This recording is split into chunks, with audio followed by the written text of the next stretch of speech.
अगर आप इस वीडियो को पूरा सुन लेते हैं तो आज के बाद करेले की खेती को आप कभी भी हल्के में नहीं लेंगे, क्योंकि करेला वो फसल है जो सही समय, सही सोच और सही प्लानिंग के साथ लगाई जाए तो वही करेला किसान की किस्मत बदल सकता है।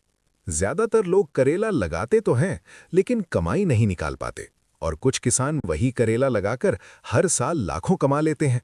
फर्क सिर्फ सोच और टाइमिंग का है। अब सीधी बात करते हैं। अगर कोई किसान फरवरी महीने में करेले की बुआई करता है तो उसकी फसल अप्रैल में तुड़ाई के लिए तैयार हो जाती है। अप्रैल, मई, जून और जुलाई, ये 4 महीने ऐसे हैं जहां करेला लगातार चलता है। मतलब एक बार फसल चालू हुई तो 90 से 100 दिन तक लगातार पैसा देती है। अब यहां जरा ध्यान से सुनना, क्योंकि यही वो जगह है जहां ज्यादातर किसान गलती कर देते हैं। पिछले 5 साल का मंडी का रिकॉर्ड यही बताता है कि अप्रैल और मई में करेले का भाव आमतौर पर 50 से 60 रुपए किलो रहता ही है, और जैसे जैसे जून और जुलाई आते हैं वैसे वैसे मार्केट में करेले की आवक घटती है, मांग बढ़ती है और भाव 70-80 रुपए तक पहुंच जाता है।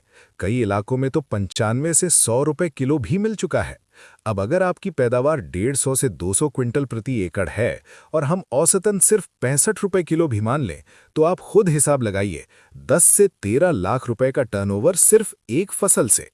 अब कोई बोलेगा कि भाई ये सब किताबों की बात है, लेकिन हकीकत ये है कि जो किसान समय पर बुआई करता है, मचान सिस्टम अपनाता है और फसल को खुले में छोड़कर भगवान भरोसे नहीं छोड़ता, वही किसान ये नंबर निकाल रहा है। जो किसान लेट बोता है, बिना प्लान के बोता है, वही किसान कहता है कि करेला में पैसा नहीं है। अब बात करते हैं दूसरी सबसे बड़ी गलती की, किस्म का चुनाव। देखिए, करेला हर बीज से एक जैसा नहीं निकलता। देसी बीज से आपको 4 से 6 टन प्रति एकड़ मिल सकता है, लेकिन अगर आप हाइब्रिड बीज का सही चयन कर लेते हैं तो वही पैदावार 14 से 20 टन तक जा सकती है। और यही वो फर्क है जो किसान को किसान से व्यापारी बना देता है। हाइब्रिड किस्म चुनते समय 3 बात हमेशा याद रखिए। पहली, फल की लंबाई और सीधापन। दूसरी, वायरस और मिल्ड्यू के प्रति सहनशीलता।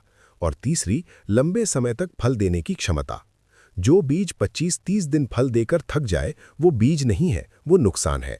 अच्छा हाइब्रिड बीज 90 से 120 दिन तक लगातार फल देता है। अब बीज अंकुरण की बात करते हैं, क्योंकि यहाँ भी 50% किसान फेल हो जाते हैं। करेले का बीज सख्त होता है। अगर आपने सीधे सूखा बीज मिट्टी में डाल दिया तो अंकुरण में 10 से 15 दिन भी लग सकते हैं, और कई बीज तो निकलते ही नहीं। लेकिन अगर वही बीज आप 12 से 24 घंटे साफ पानी में भिगो देते हैं, हल्का सा दबाकर बोते हैं, तो 5 से 7 दिन में 90% से ज्यादा अंकुरण मिल जाता है। और याद रखिए, जो